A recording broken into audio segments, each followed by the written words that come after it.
tumatayo sa inyong harapan,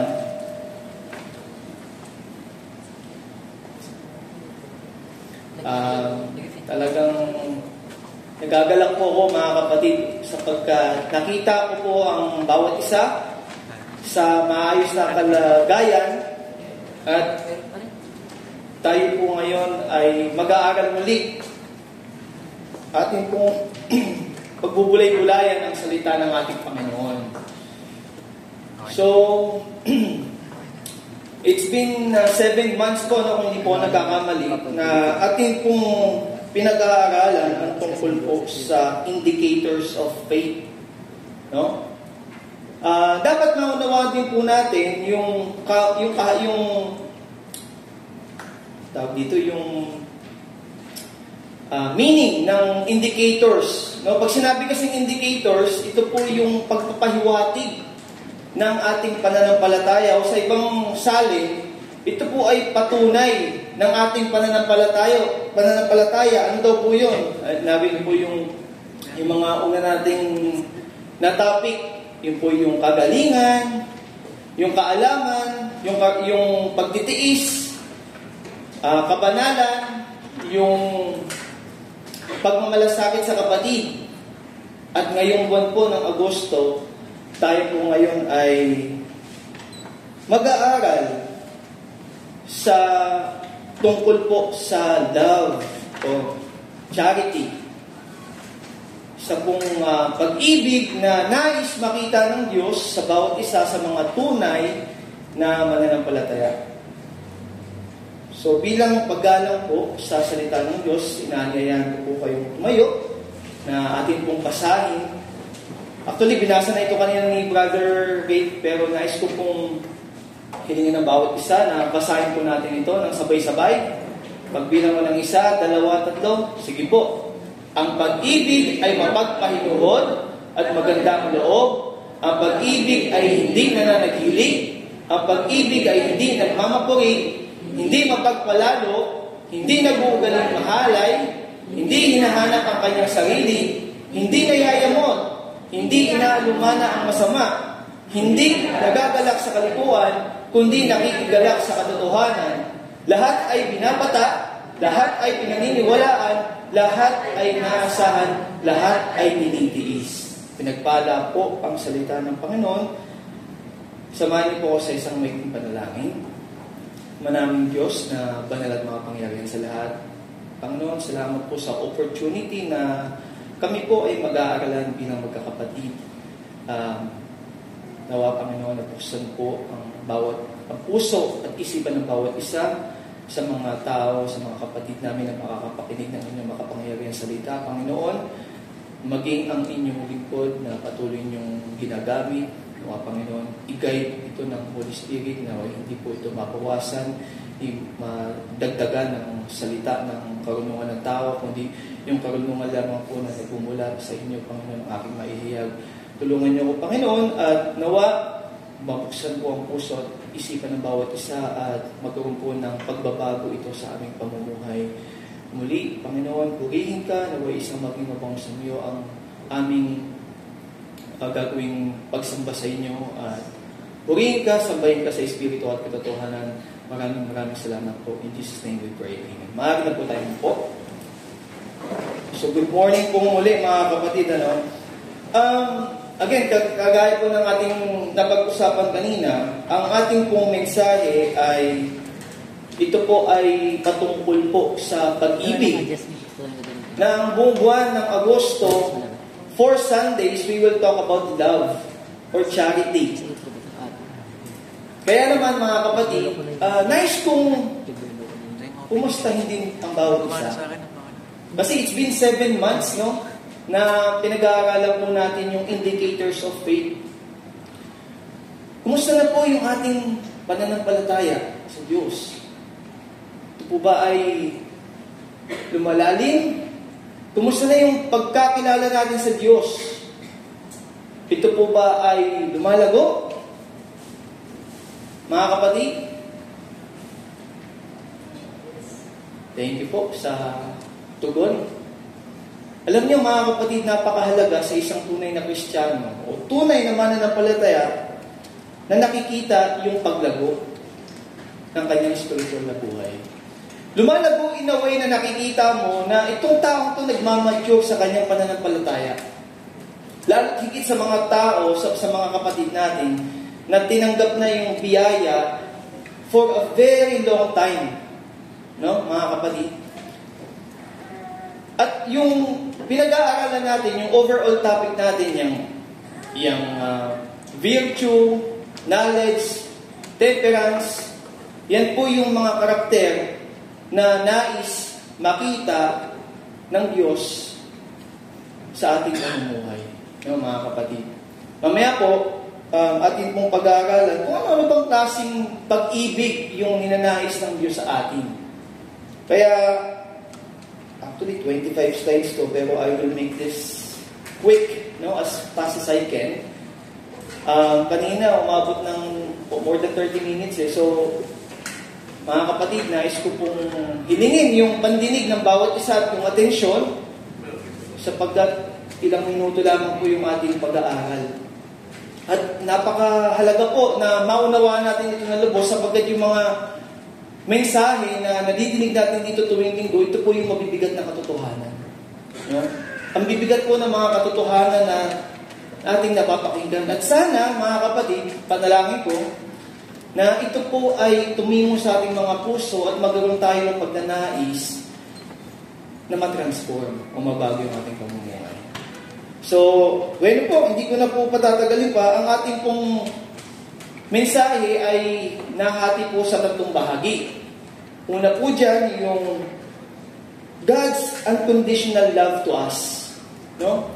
Teka, bakit nailagay ni Brother Buy yung unconditional love ng Diyos sa atin? Alam niyo, mga kapatid, nais ko pong ipaalala muli. No?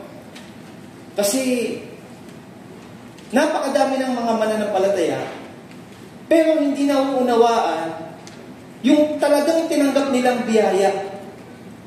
No?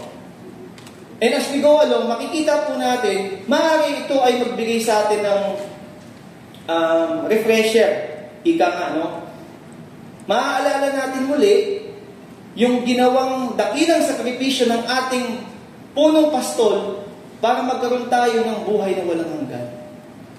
No? Kaya ang sabi po dyan sa unang slide, God's unconditional love to us. No? Muli, kaya nga po tayo nandito. Tuwing Sunday, isineselebrate natin, inaalala natin yung ginawang pagligtas sa atin ng Diyos. Ito yung pinakamahalaga, ito yung pinakabanal na gawain, yung alalahanin, yung ginawang dakilang sakripisyo ng ating Diyos. Na kung minsan, marami sa atin, marami sa mga mananampalataya ngayon, na napaka-light na lang yung pagkakaunawa sa ganitong gawain. O maaari, yung iba, masyadong mababaw na lang yung pagkaunawa. Kaya hayaan niyo po kung muling ipaalala kung gaano kalaki, kalawak ang pag-ibig ng Diyos sa atin. No? Una, sabi po niya sa next slide, Jesus Christ died for us, which is true. No, mga kapatid? Dahil sa pag-ibig ng Diyos, na siyang nagbigay ng kanyang sarili dahil sa ating mga kasalanan.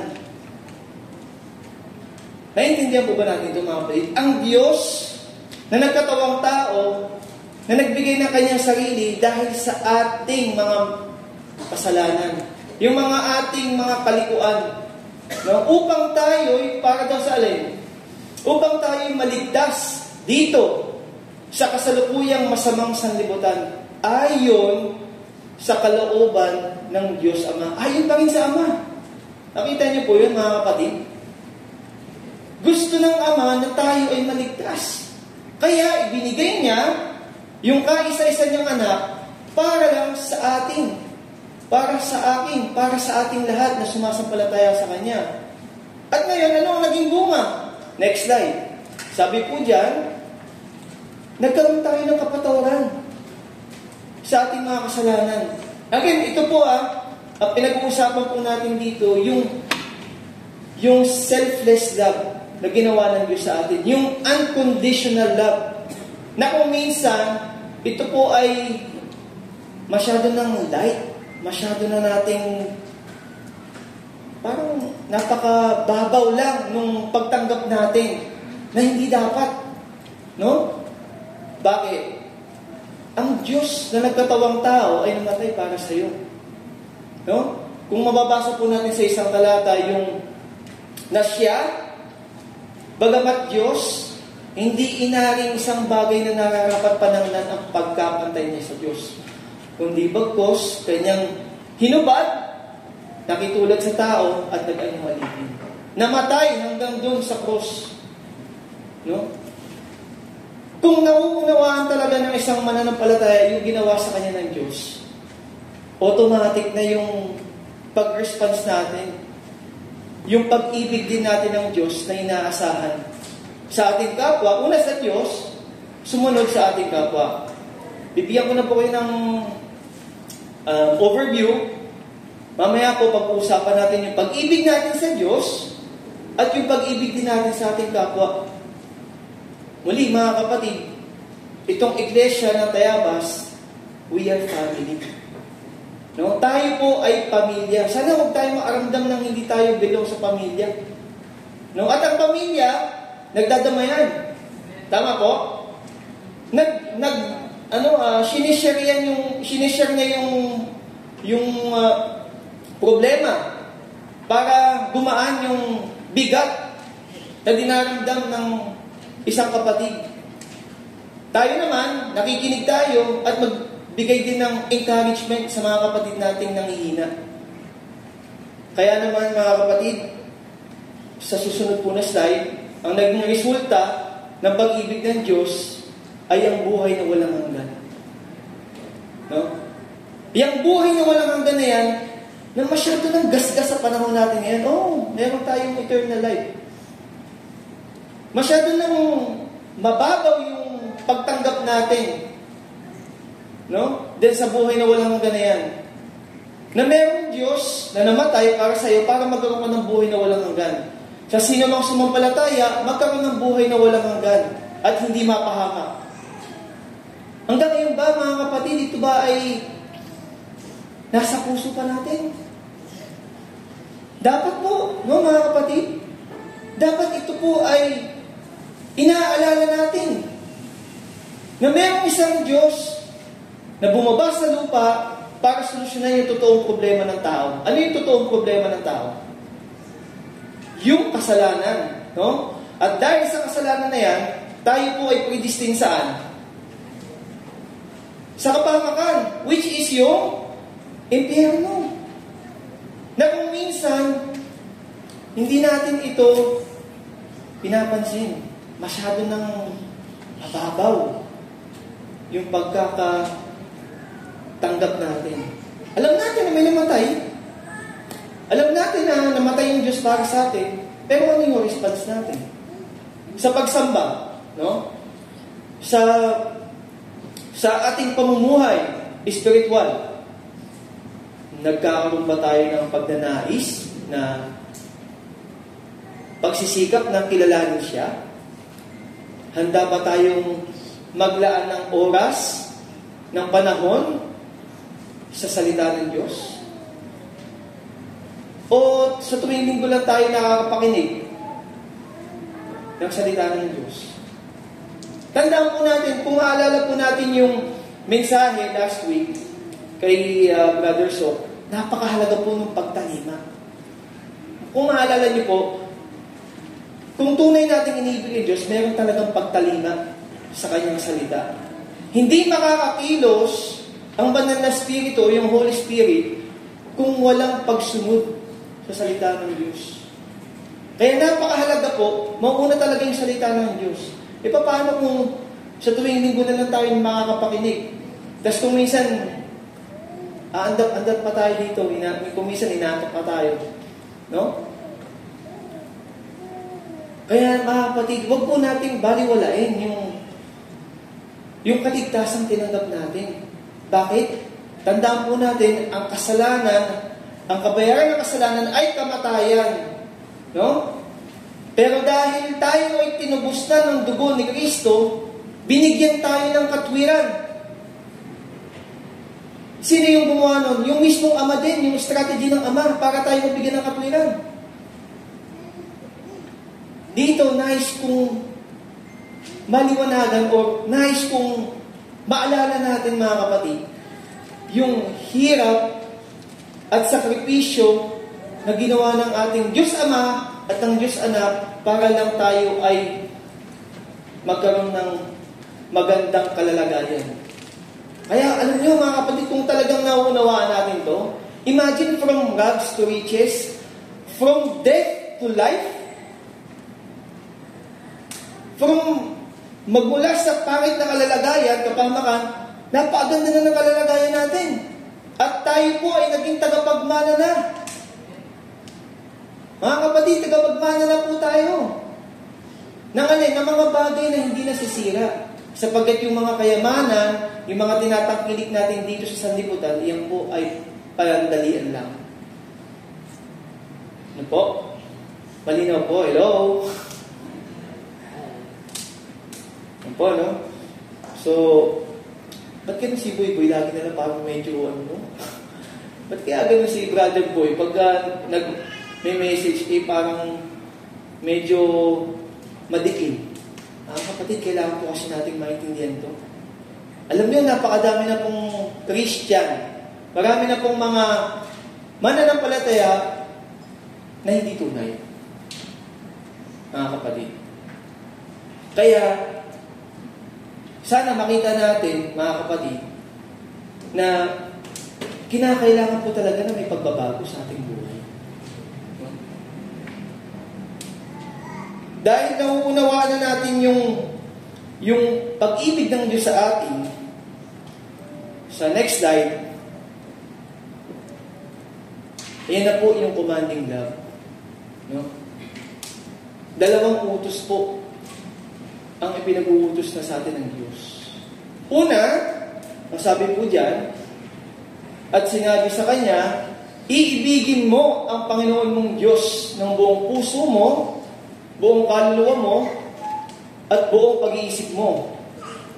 Ito ang pinakadakila at pangunang utos. At ang ikalawa naman, at ang pangalawang katulad ay ito.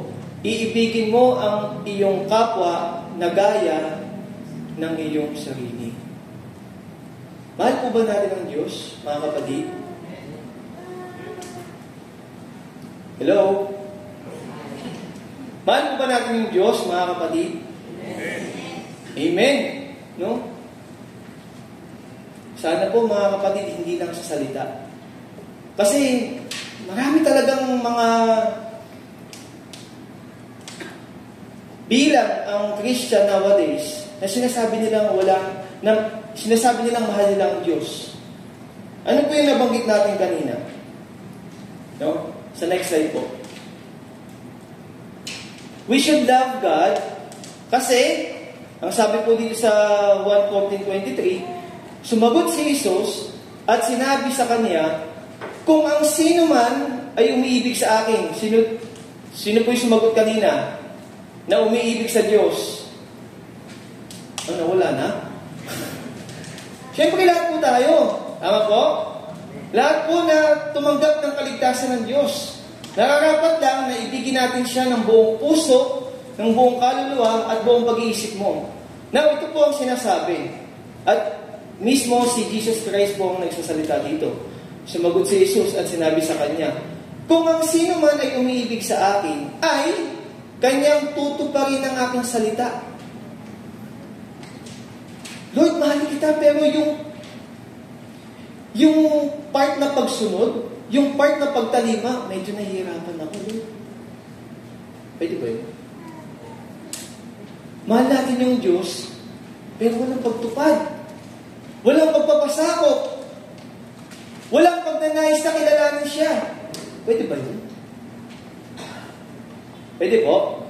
Hindi, no? Kaya po, kinakailangan kagaya kung nabanggit natin kanina, kinakailangan ng pagtalima. Baliwala yung dami ng alam mo, kung kabisado mo itong Biblia, cover to cover, kung hindi nakikita ito sa iyong pamumuhay, baliwala.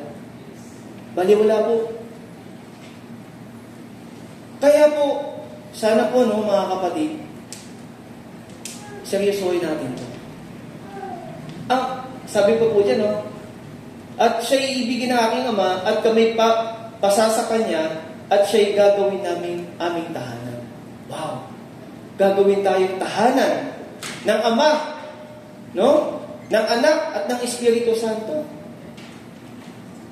Papasa atin. Kaya kinakailangan ng pagtupad. Kaya po nauna yung salitang kung ang sino man ay umiibig sa akin. Do we really love God? No? Talaga bang mahal natin yung Diyos? Sabi ko po dyan, meron pong note dyan eh. Yan po sa next slide. Ate Jack.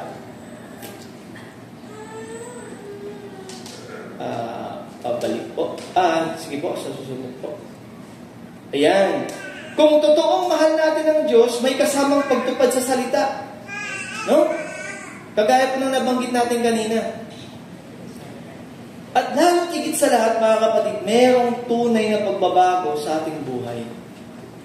Remember yung mensahe ng ating Panginoong Jesucristo sa bundok? Ano nga bundok yung bundok? Sa Sermon of the Mount, nung Matthew 5, kayo'y maging asin at ilaw ng sanlibutan. Mga kapatid, mayroong tunay na pagbabago sa ating pamumuhay. And again, baliwala po kasi yung talagang napaka-husay mong magsalita, napaka-husay mong mag-deliver ng mensahe, napaka-husay mong tumugtog, napaka-husay mong mag-encourage. Pero kung walang pagbabago sa iyong buhay, kung hindi nakikita yung Kristo na tinanggap mo, yung kung anong ginawa ng Kristo sa iyo, baliwala po. Baliwala, mga kapatid. Kaya kinakailangan ng pagtupad ng salita. No? Kinakailangan ng pagtalima. And again, kinakailangan lalo tigit yung salita ng Diyos. Ng mga kapatid. Tayo po ba ay naglalaan ng oras pa sa pag-aaral, pagbabasa ng salita ng Diyos? Walang sumagot? Alam niyo, mga kapatid, kailangan po. Kailangan. Kung tunay nating iniibig ang Diyos, mayroon talagang sacrifice. Si Kristo, sinacrifice niya yung kanyang sarili. Ngayon tayo din, no, mga kapatid, kung tunay nating iniibig ang Diyos, mayroon talagang pagnanais na talagang kilalanin siya. Magbibigay ako ng oras sa isang araw na magbasa ng Biblia. Magbibigay ako ng panahon bago ako matulog, o kaya bago ako pumasok sa eskwelahan, bago ako pumasok sa trabaho, I'll make sure na nakapagbasa ako ng Biblia. Take note, hindi lang basta-basa. No, mga kapatid, dapat ina-apply din natin ito sa ating buhay. Tandaan po natin, mga kapatid, tayo ang Biblia ng mga taong hindi pa nakakakilala sa Diyos. Anong ibig ko sabihin? Dapat nakikita ito sa ating pamumuhay. Yung mismong salita ng Diyos. Kaya, alam niyo, magiging sensitibo ka sa mga ikikilos mo eh. Magiging sensitive ka na sa the way ka magsalita, the way ka mag-response sa trabaho, no? Kung paano ka mag-isip, kung paano ka mag-response, kung paano ka makipag-usap, kung paano ka magbigay ng payo sa katrabaho mo, o kung estudyante ka, kung paano ka makisama sa mga classmate mo, o kung ikaw ay nasa bahay, kung paano ka makisama sa iyong kapitbahay. Nauunawaan niyo po, mga kapatid? Napakahalaga po, mga kapatid, na merong pagbabago, merong tunay na pagbabago sa ating pamumuhay. Ayun na po, next na po natin yan. Pangalawa, next, we should love our neighbors as well. Kapaloob dyan, yung kapatid natin sa pananampalataya dito sa katawan ni Kristo. And again, sino nga yung katawan ni Kristo? Tayo po, no? Hello? Sino po yung katawan ni Kristo? Tayo po, mga kapatid. So bilang katawan ni Kristo, malamang dapat tayo ay may pag-ibig din sa ating kapatid. Dapat nagmamalasakit tayo sa ating kapatid. And again, mga kapatid, ito po ay in connection sa indicators, pagpapahiwatig ng ating pananampalataya. Dapat nakikita itong pagmamalasakit sa ating mga kapatid. Kung mayroong kapatid na nangangailangan, tulungan. Kung mayroong kapatid na dumaranas sa mga pagsubok, encourage. Kung mayroong kapatid na sadlak sa buhay, bigyan ng tulong. Tama po? Tandaan po natin, yun po yung patunay, no, ng ating pananampalataya. Pag wala yun, paano natin patutunayan yung pananampalataya natin? Dapat ito po ay nakikita. Unang-una sa kapatid mo sa pananampalataya. Pangalawa, kung paano tayo umibig sa mga taong wala pa sa paanan ng ating Panginoon. No? Sabi po dyan, ibigin mo ang iyong kapwa na gaya ng iyong sarili. Teka, paano yung mga may atraso sa akin, yung mga nakapanakit sa akin? Pwede ko bang patawarin? Yes! Dapat po, marunong tayo magpatawad. No? Kasi, aminin po natin sa totoong buhay, kapag may nagawa ang isang kapatid sa iyo, lalo na mabigat yung talagang ginawa niya, may mga pagkakataon talagang napakahirap magpatawad. Pero kung titignan natin yung ating kalalagayan noon, na dati tayong kaaway, dati tayong papunta sa kapahamakan, na ibinigay ang ating Panginoong Kristo, dahil sa pag-ibig ng Diyos, magagawa mo magpatawad. Amen? Magagawa mo magpatawad. Kahit gaano pa kalaki ang kasalanan na nagawa sa iyo ng kapatid na yan. Naintindihan po natin, mga kapatid? And again, dapat nakikita po ito sa ating pamumuhay. Sabi po niya sa next slide. Ayan po. Ngayon, bakit ba ito inuutos sa atin, yung mahalin yung ating kapwa? Ang sagot po ay narin na rin po, sapagkat una niya itong ginawa sa atin. No? Kagaya po ng ating nabanggit kanina, noong tayo dating mga kaaway, tayo ay pinagkasundo na sa Ama. Magmula nung nagkasala yung ating mga ninuno, during the time of Adam and Eve, pumasok ang kasalanan, the fall of man, tayo po ay naalipin ng kasalanan. Yun yung totoong problema ng tao. Yun po yung talagang kalalagayan natin. We are spiritually dead. Tayo po ay patay. Tayo po ay, ang tingin sa atin ng Diyos ay kaaway. Pero dahil sa pag-ibig ng Diyos sa atin, dahil sa ating pananampalataya sa tinapos niya sa krus, nagkaroon tayo ng buhay na walang hanggan. Kaya ngayon, ito'y iniutos sa atin to the extent na kaya din natin ibigin yung mga tao nagkasala sa atin. No? Sabi po dyan, tayo nagsisiibig sapagkat siya'y unang umibig sa atin. Now, tignan po natin itong 20, mga kapatid. Kung sinasabi ng sino man, ako'y umiibig sa Diyos, umibig daw sa Diyos, at napupuot sa kanyang kapatid, ay sinungaling. Bakit po? Ayan din po yung sagot. Sapagkat ang hindi umiibig sa kanyang kapatid, na kanya nakikita, ay paano makakaibig sa Diyos na hindi niya nakikita? Tama po? Nakikita natin ang ating Diyos through the eyes of our faith, yung pananampalataya natin. No? Now, paano natin sasabihin na iniibig ko itong kapatid na ito? Pero, hindi naman pala.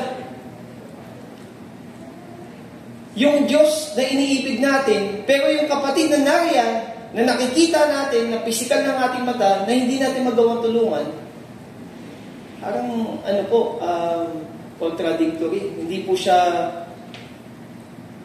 po ay salungat. Paano mo iibigin ng Diyos? Hindi mo nga nakikita yung Diyos. Tapos, sasabihin mo, iniibig mo yung kapatid mo. Na nakikita mo yung ganyang kalalagayan. Na wala kang ginawa. No? Ang sabi pa po dyan, at ang utos na itong mula sa Kanya ay nasa atin, na umiibig sa Diyos, ay dapat umiibig sa kanyang kapatid. Napakalinaw po, no? Na ang umiibig sa Diyos ay dapat daw na alin? Dapat umiibig sa kanyang kapatid. Hindi namumuhi. Hindi ikaw yung magiging dahilan para umalis yung kapatid mo. Hindi yung magiging dahilan ka para siya ay manghina. Hindi yung magiging dahilan ka para itong kapatid na ito ay matisod sa pananampalataya. Malinaw po, mga kapatid? Now, malapit na po tayo matapos. Sa susunod po na slide, ano ba yung pag-ibig? Anong klaseng pag-ibig ang nais ng Diyos na ipadama sa atin, mga kapatid? So, what kind of love that God expects? Yan po yung pinaka main context ng ating mensahe na mababasa po natin sa 1 Corinthians 13, 4-7. Mamaya po makikita po natin yung una, yung biblical definition ng pag-ibig. Kung ano ba talaga yung pag-ibig na nais na makita ng Diyos sa atin. Ikalawa, makikita po natin yung 8 na hindi. No, actually, I think meron po kayo diyang yung newspaper, yung program po. Kung makikita po natin dyan, sige nga po, i-next slide po natin. Umpisa na po natin yan po, no? Una, love is patient. Ang pag-ibig, ang tunay na pag-ibig ay mapagpahinuhod o matyaga. Meron ba tayong tiyaga? Mga kapatid, may tiyaga po ba tayo? O, i-apply natin ito sa dalawang aspeto. Una, sa ating pag-ibig sa Diyos. Yung ating spiritual na kalalagayan. Kung tunay mong mahal ang Diyos, dapat matyaga ka. Matyaga in a way na mag-aaral ka, personal, ng kanyang salita. At hindi lang basta aral, dapat ito po'y tinatransform. May transformation sa ating pamumuhay. Ikalawa, yung pag-ibig natin sa kapatid. Sabi diyan, matyaga. Meron po tayong kapatid talaga na, alam niyo, medyo, masasabi natin medyo makulit. Pero kailangan po natin pagtyagaan yan. Lalo higit yung kapatid natin sa pananampalataya. Dumarating yung pagkakataon sa isang iglesia na ikaw, nais mong makita yung pag-uugali ng kapatid na ito, gusto mong ma-develop yung pag-uugali ng kapatid na ito, pero hindi mo pa nakikita, kailangan po ng pagtsatsaga, mga kapatid. Kailangan mo tsagain yung kapatid na yun. No, sabi dyan, kung tunay kang nagmamahal, dapat kang matyaga. Ikaw ay handang mag-alay ng oras o panahon. No? Bibigyan mo ng oras yung kapatid na yon. Maaari yung kapatid na yon, ito ay immature pa. Maaari hindi pa masyadong malago ang kanyang pananampalataya.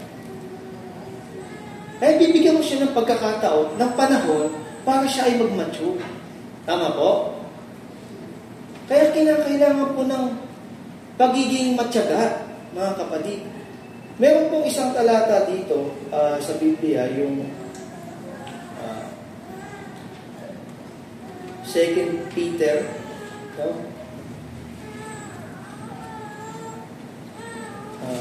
3:9. Ito po, no? Babasahin ko yung 2 Pedro, chapter 3, verse 9. Wala po dyan sa outline. Nais ko pong makita natin dito yung pagiging mapagpahinood ng Diyos sa atin. Unang-una, ito po, no? Sabi po dito, hindi mapagpaliban ng Diyos tungkol sa kanyang pangako na gaya ng pagpapalibang ipinalalagay ng iba, kundi mapaghinuhod sa inyo na hindi niya ibig sino man ang mapahamak, kundi ang lahat ay makapagsisi. No, nakita po ninyo yung pag-ibig ng Diyos sa atin. Siya po ay mapagpahinuhod upang ang sino man ay huwag mapahamak. Siya po ay nagtitiis, siya po ay nagtsatsaga sa atin para huwag tayong mapahamak. No? Imagine the love, yung pag-ibig ng Diyos talaga sa atin. Ano? Kung iniisip ko nga po, kung ito ay ikukumpara, kung may dalawang timbangan, tas pagsamasamahin nyo na yung yung mga malaking accomplishment mo, yung mga tinatangkilik mo sa pag-ibig ng Diyos, hindi po rin po kayang timbangin yung pag-ibig ng Diyos sa atin. Bakit nga ba tayo mahal ng Diyos?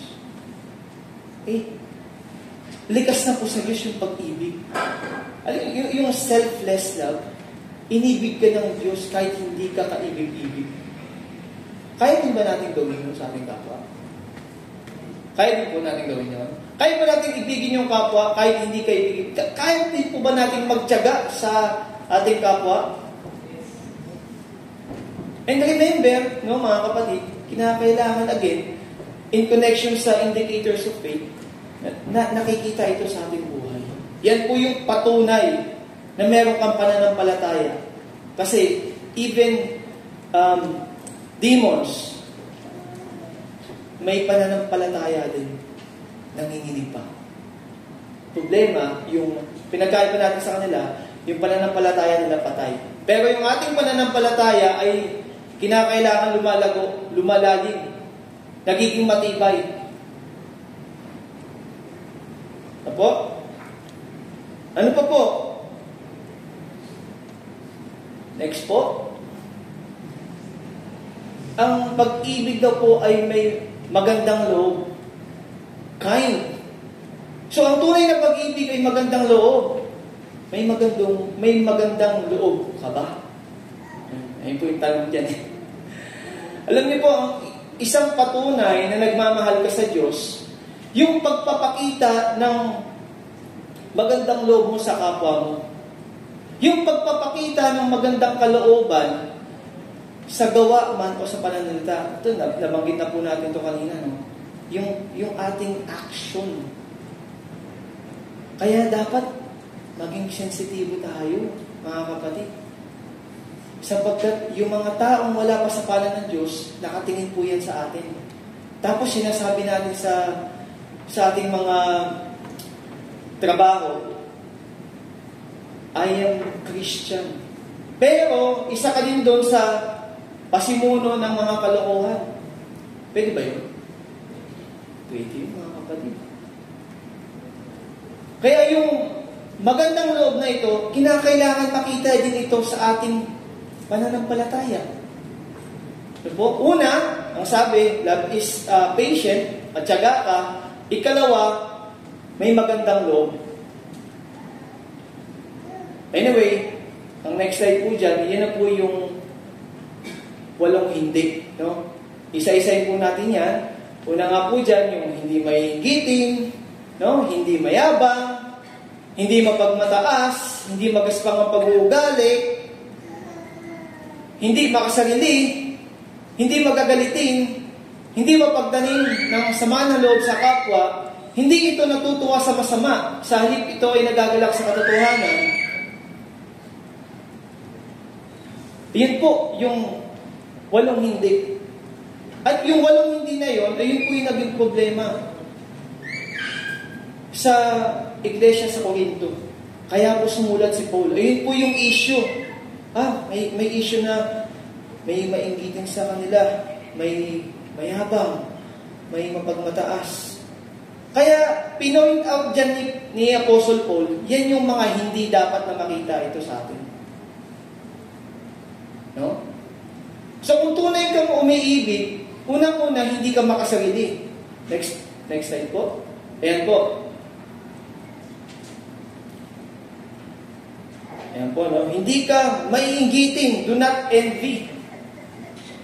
Kung tunay kang umiibig, hindi ka dapat mainggitin. Sapagkat, sabi po riyan, sapagkat hindi mo kayang mahalin yung tao habang naiingit ka sa kanya. Pwede ba yun? Iniibig mo yung tao, tapos at the same time naiingit ka? Pwede po? Hindi po pwede, no? At, contradictory siya, hindi siya tugma. Pangalawa, ang pag-ibig ay hindi mainggitin sapagkat ang pag-ibig ay pagiging masaya sa mga bagay na inabot niya sa buhay na ito. Totoo po yan, mga kapatid. At isa yan sa mga naging issue sa iglesia ng Corinto. Alam niyo po yung naging bunga? Division. Na-divide yung church. Kaya, tignan po natin ito as we go along, as a church, as a family, kung isa dun sa 8 na yon ay nakikita sa atin. Baguhin po natin, mga kapatid, ano? Dapat hindi na ito yung nakikita sa atin, yung pagiging mainggiting. Kung mayroong isang kapatid na nakikita mo na ang ganda ng accomplishment dito sa sanlibutan, dito sa buhay dito, napakalago ng kanyang negosyo, nakatanggap siya ng promotion, marami ang kanyang buhay, dapat hindi ka maingit. Dapat maging masaya ka sa tagumpay nila. Tama po? Kaya, ang tunay na pag-ibig ay hindi po talaga mainggitin. Sabi po dyan, ang payapang isipan ay nagpapalusot ng katawan. Ngunit, ang pagkainggit ay tulad ng cancer sa buto. Alam po yung cancer? Di ba kumakalat po sa katawan niya? At pag kumalat yan, masisira yung katawan mo. No? Kaya ang sabi ng karunungan dyan, ang payapang isipan ay nagpapalusog ng katawan. No? Kasi, payapa ang iyong pag-iisip. Nakakapag-isip ka bago ka mag-react sa isang sitwasyon. Kaya po, next po, tuloy-tuloy na po natin. Hindi po mayabang. Wala pong mayabang sa pamilya. No? At kung may mayabang, yan po talaga yung pagmumulan ng gulo. Tama po? Sa pamilya, merong mayabang. Anong nangyayari? Divide. Kanya-kanya. No? Ito yung yabang na pagnanais na makita ng iba yung mga bagay na meron. Kung ano yung... Actually, yung mga nakikita natin ngayon sa mga social media natin. Yung piniflex yung mga kayamanan nila. At akala mo ay hawak na nila ang kanilang buhay. Yun po yung mga nakikita natin sa mga social media natin. Na kung minsan, nilalike din natin. Yung iba, sinishare pa. No? Pag nilike mo, parang sinang-ayunan mo na yun. Tama ba ako? Pag nilike mo, sinang-ayunan mo yun. Kaya dito, ipinaalala ni Paul, ang tunay na pag-ibig mo ay hindi mayabang.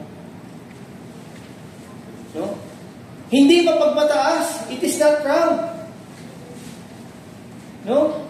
Ang pag-ibig ay hindi mapagmataas, kundi nagpapakababa. No? Tandaan po natin, yung mga nagmamataas dito sa libutan, yan po yung ibababa ng Diyos. At kung sinong nagpapakababa, yun yung inaangat ng Diyos. No, mga kapatid? Ano pa po?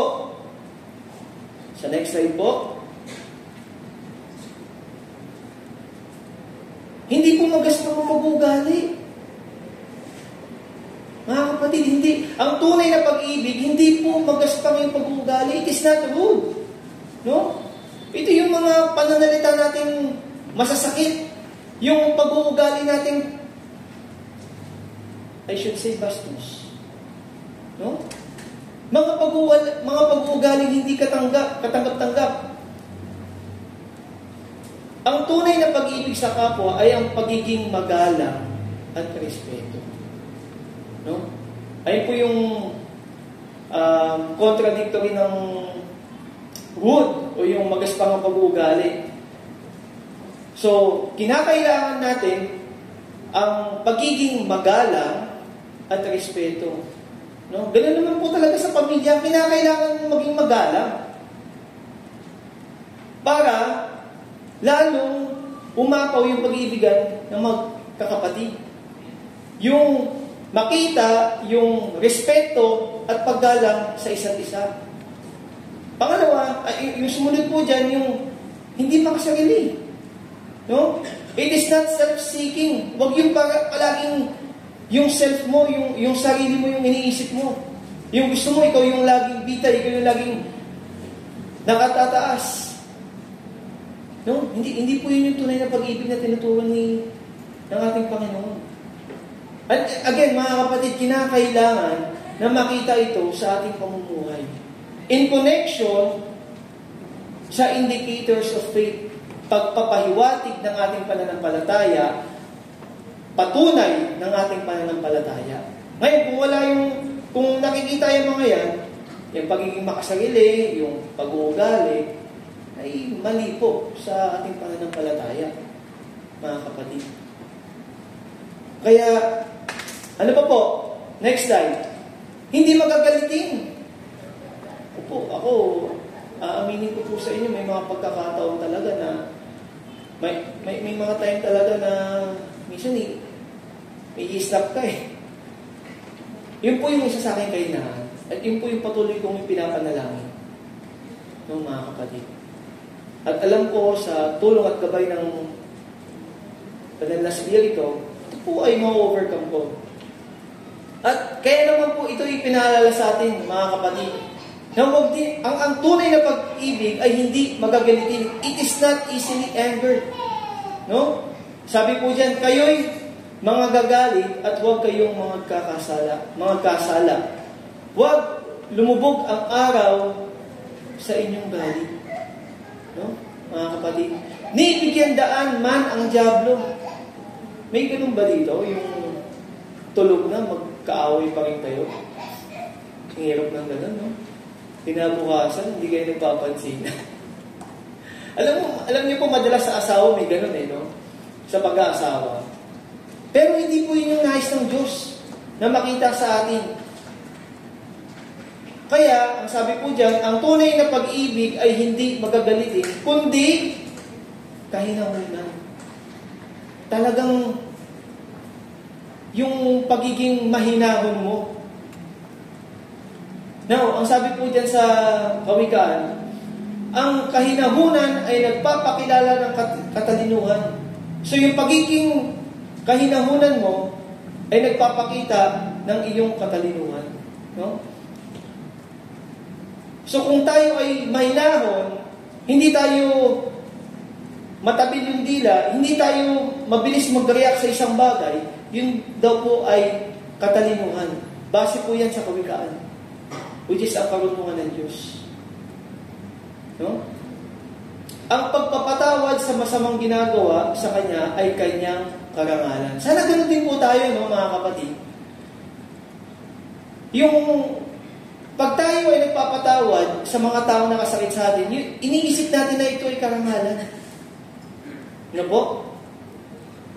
And again, mga kapatid, yung mga 8 hindi na yan yung issue. Yan yung problema ng iglesia sa Corinto. Tignan po natin yung iglesia ng Tayabas. Tignan po natin as a body of Christ, as one, as a family, kung yung 8 na yan, meron tayong isa dyan. No? Sana, i-reflect natin to, no? Tignan natin yung ating status. Kailangan natin baguhin kasi mga kapatid. Kaya kinakailangan na mawala yung mga yan. Pag hindi nawala yan, malaki yung chance na ma-divide yung church. Which is nangyayari po. Maging sa panahon ngayon. Maraming mga churches ang nade-divide dahil dyan sa mga pag-uugaling ganyan. Pagpatuloy po natin, sabi po niya sa susunod, hindi mapagtanim ng sama ng loob sa kapwa. Sino dito yung ganyan? Yung nililista pa, ginawa sa akin ito ni ganito tapos dinagdagan pa niya. May record. No? Sabi diyan, ang tunay na pag-ibig ay hindi mapagtanim sa sama ng loob ng kapwa. Hindi ka makamove on sa ginawa ng kapatid sa iyo. No? Alam niyo po, yan po ay nag-umpisa sa galit. Yung kayo ay nagalit sa iyong kapwa. Pag nagalit ka, yan po, sumunod yan, napupuot ka na. At nasusuklang ka na sa kapatid. Yung ultimo, wala pang ginagawa sa iyong kapatid, sira na yung araw mo. Sino po yung nangyayari? Sino po yung nakaranasan ng gano'n? No? Alam niyo po mga kapatid, bilang isang tunay na mananampalataya, yan po yung bunga ng hindi pagpapatawad. No? Kaya ba natin patawarin yung nakasakit sa atin? Kaya po? Mga kapatid, yan po yung bunga ng hindi pagpapatawad. Lagi nating ibalik yung pag-ibig ng Diyos.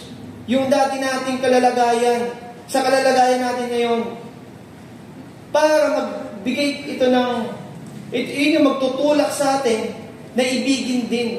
Bukod sa iniutos ito ng ating Diyos, yun yung magtutulak sa atin para makapagpatawad. Mag-move on ka na sa kasalanan na ginawa sa iyo ng kapatid. No? Sabi po diyan sa Jeremias, at hindi na magtuturo bawat isa sa kanila sa kanyang kapwa, at bawat tao sa kanyang kapatid na magsasabi, iyong kilalanin ng Panginoon, sapagkat makikilala nilang lahat ako, mula sa kaliliitan sa kanila hanggang sa kadakilaan sa kanila. Sabi ng Panginoon, sapagkat, ano daw po yung sabi? Sapagkat aking ipapatawad ang kanyang kasamaan at ang kanilang kasalanan ay hindi ko na aalalahanin pa. Ganon din po tayo mga kapatid. Huwag na natin alalahanin pa yung mga taong nakasakit sa atin. Again, kung ikaw ay tunay na nagmamahal, dapat hindi ka na nagtatanim ng sama ng loob sa kapwa mo.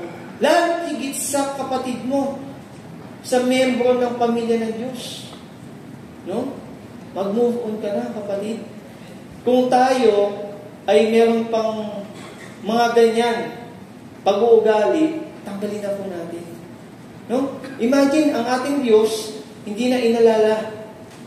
Kinalimutan na sa ibang salin. Sabi diyan, kanilang ipapatawad, pinatawad, no? Ipapatawad ko ang kanilang kasamaan at ang kanilang kasalanan ay hindi ko na aalalahanin pa. Ganun din tayo, mga kapatid. Huwag na nating alalahanin pa yung mga taong nakapanakit sa atin.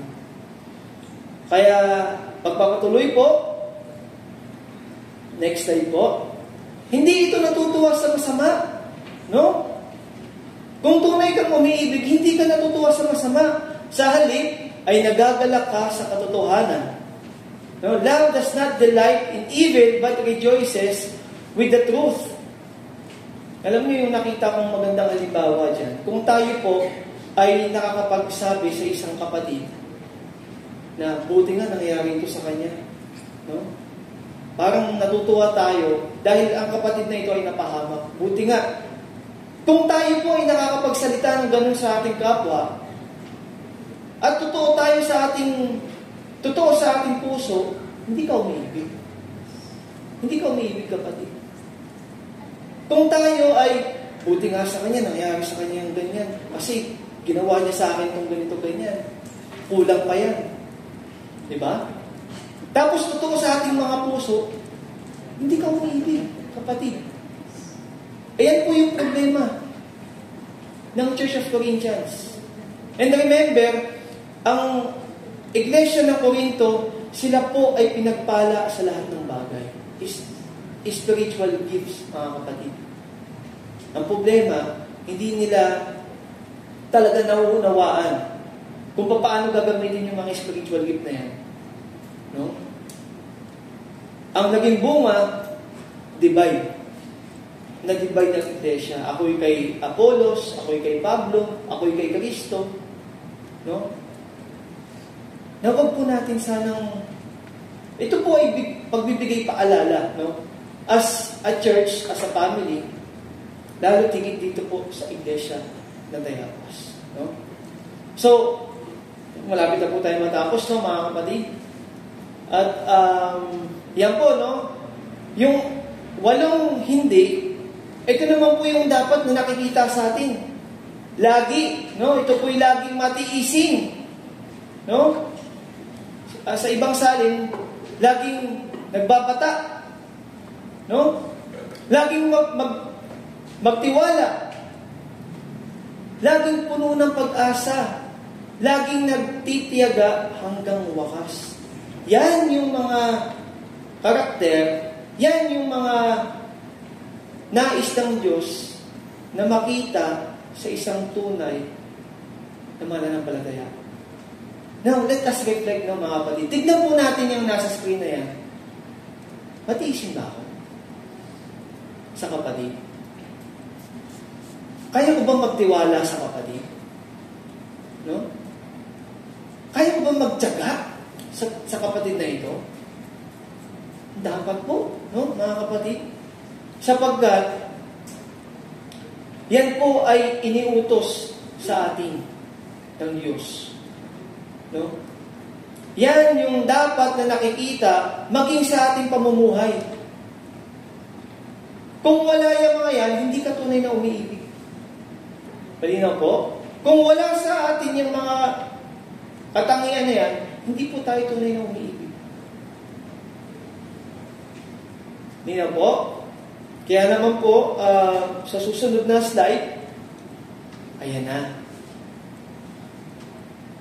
Bilang pagtatapos po, no, nais ko pong basahin din natin ng sabay-sabay itong unang Korinto 13 verses 1 to 3 sa 2, 3, sabay-sabay po. Kung ako'y magsalita ng mga wika ng mga tao at ng mga anghel, datapat wala akong pag-ibig, ay ako'y naging tanso na tumutunog at batingaw na umalingaw-ngaw. At kung magkaroon ako ng kaloob ng panghuhula, at maalaman ko ang lahat ng mga hiwaga at lahat ng mga kaalaman at ang magkaroon ako ng buong pananampalataya na ano ba't mapalipat ko ang bundok. Datapot wala akong pag-ibig ay wala akong kabuluhan.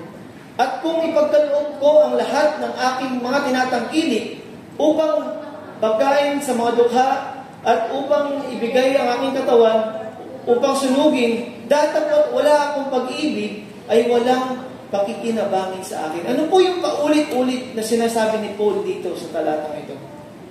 Ayan po yung absence of love, no, mga kapatid. Ang sabi diyan, yung verse 2, magkaroon ka ng gift na panghuhula. Magkaroon ka ng gift na malaman mo yung hiwaga. Magkaroon ka ng full knowledge. Magkaroon ka ng buong pananampalataya. Ano ba't mapalipat mo yung bundok? Datapot, wala akong pag-ibig, wala akong kabuluhan. No? Mga kapatid, para lang tayong tanso na tumutunog at nagbabatingaw-ngaw at umaalingaw-ngaw. Kaya napakahalaga po, mga kapatid, na makita ito sa isang tunay na mananampalataya, yung pag-ibig din na tinanggap natin sa ating Panginoon. No? Kaya po, sa next slide, sa susunod pa po, ayan, no? Ang sabi po diyan, datapot ngayon nananatili ang tatlong ito, ang pananampalataya, ang pag-asa, at ang pag-ibig. Ngunit, Ang pinakadakila sa mga ito ay ang pag-ibig, mga kapatid. You can maaari sa isang church, nasa iyo na yung gift of giving, ikaw ay magaling mag-encourage, ikaw ay magaling tumugtog, ikaw ay magaling magmensahe, napakalinaw ng iyong pagme-message. Ngunit kung walang pag-ibig, mga kapatid, ito po'y walang kabuluhan. No? Wala pong kabuluhan, mga kapatid. Kaya, sabi nga po dyan, datapot ngayon nananatili ang tatlong ito, ang pananampalataya, ang pag-asa, at ang pag-ibig. Ngunit ang pinakadakila sa mga ito ay ang pag-ibig. So, yun lamang po, mga kapatid, at nawa, ito po ay magbigay encouragement po sa atin at makita po ito, lalo tigit sa mga kapatid natin sa pananampalataya. Magandang umaga po at pagpalain po tayo ng ating Panginoon.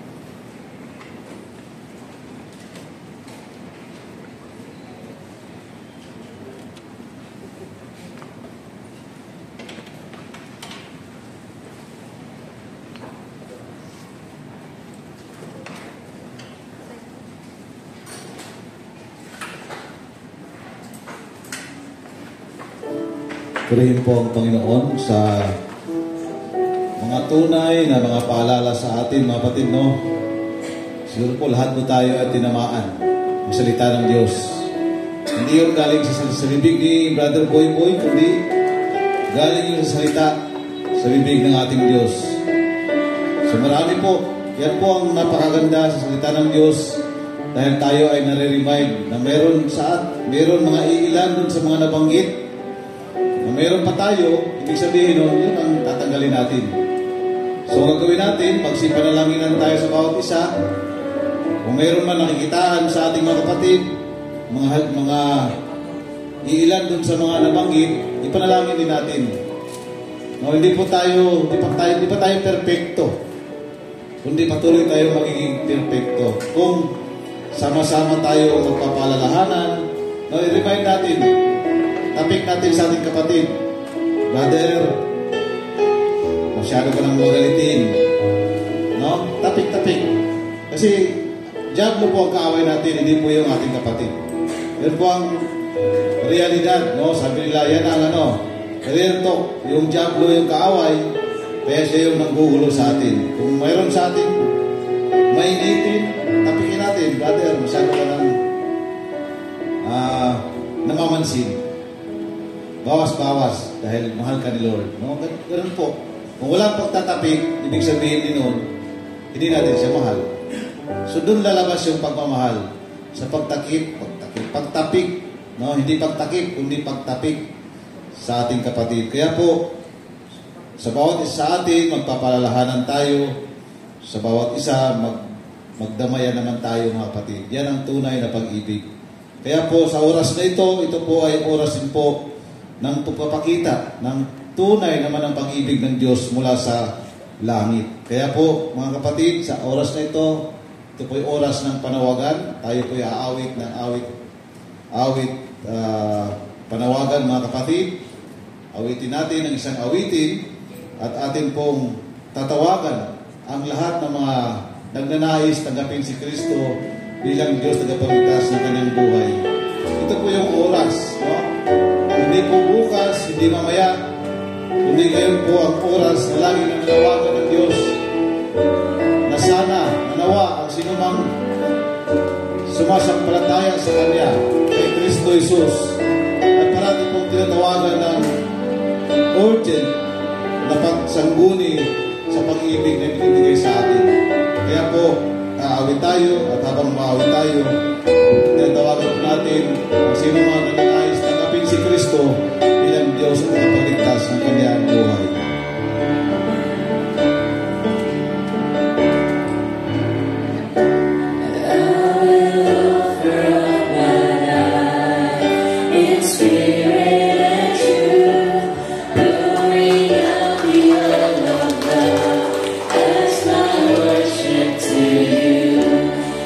Surrender.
Purihin po ang dakilang Diyos sa isang kaluluwang lumapit sa harapan ng ating Panginoon.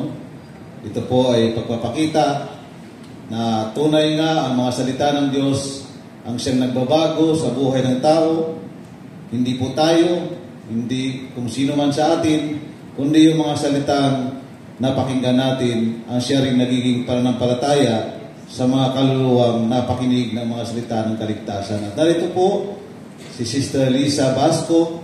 Siya po ay naaralan ng ating mga lingkod, ng ating mga kapatid na patuloy na nagbabahagi ng salita ng kaligtasan at patuloy na ginagamit ng ating Panginoon upang makarating sa ating kapatid na Lisa ang mga salita ng kaligtasan at nagiging pananampalataya sa Kanya. Kaya ngayon po atin pong pakinggan at malalaman ang Kanyang pangako sa harapan ng ating Panginoon. Bago po tayo dumako sa tubig ng bautismo, Sister Lisa, meron pong mga ilang katalungan na ipapahayag mo sa harapan ng ating Diyos, hindi po sa akin, kundi sa ating Panginoong Diyos, na iyong pagtatapat na pangako.